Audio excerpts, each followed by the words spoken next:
আজকে আমরা জানব রিপাবলিক বা প্রজাতন্ত্র শব্দের অর্থ সম্পর্কে।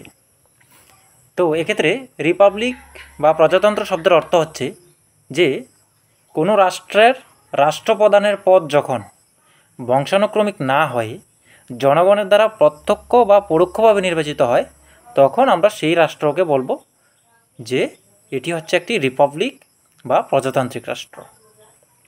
এক্ষেত্রে রাষ্ট্রপ্রধান ও সরকারের প্রধান এই দুইটি পদ কিন্তু আলাদা। যদি আমরা ভারতের দিকে তাকাই তাহলে দেখব ভারতের রাষ্ট্রপ্রধান হচ্ছে রাষ্ট্রপতি আর সরকারের প্রধান হচ্ছে প্রধানমন্ত্রী। তো রাষ্ট্রপতি কিন্তু এখানে নাম সর্বস্ব শাসক বা নিয়মতান্ত্রিক শাসক, যিনি পরোক্ষ ভোটে নির্বাচিত হন। আর এই রিপাবলিক বা প্রজাতন্ত্র শব্দটি প্রথম সিস্টেমেটিকভাবে সুসংবদ্ধভাবে প্রতিষ্ঠা লাভ করে ফ্রান্স রেভলিউশন থেকে।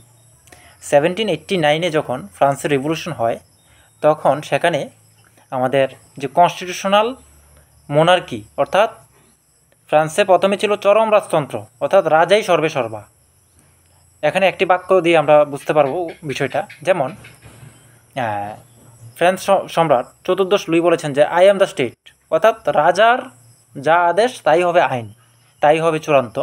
সেই ধারণা থেকে রেভলিউশনের মাধ্যমে সেখানে জনগণের রাজত্ব প্রতিষ্ঠিত হয়েছে, অর্থাৎ জনগণ হবে চূড়ান্ত এবং চরম ক্ষমতার অধিকারী, বা সমস্ত ক্ষমতার উৎস হবে জনগণ।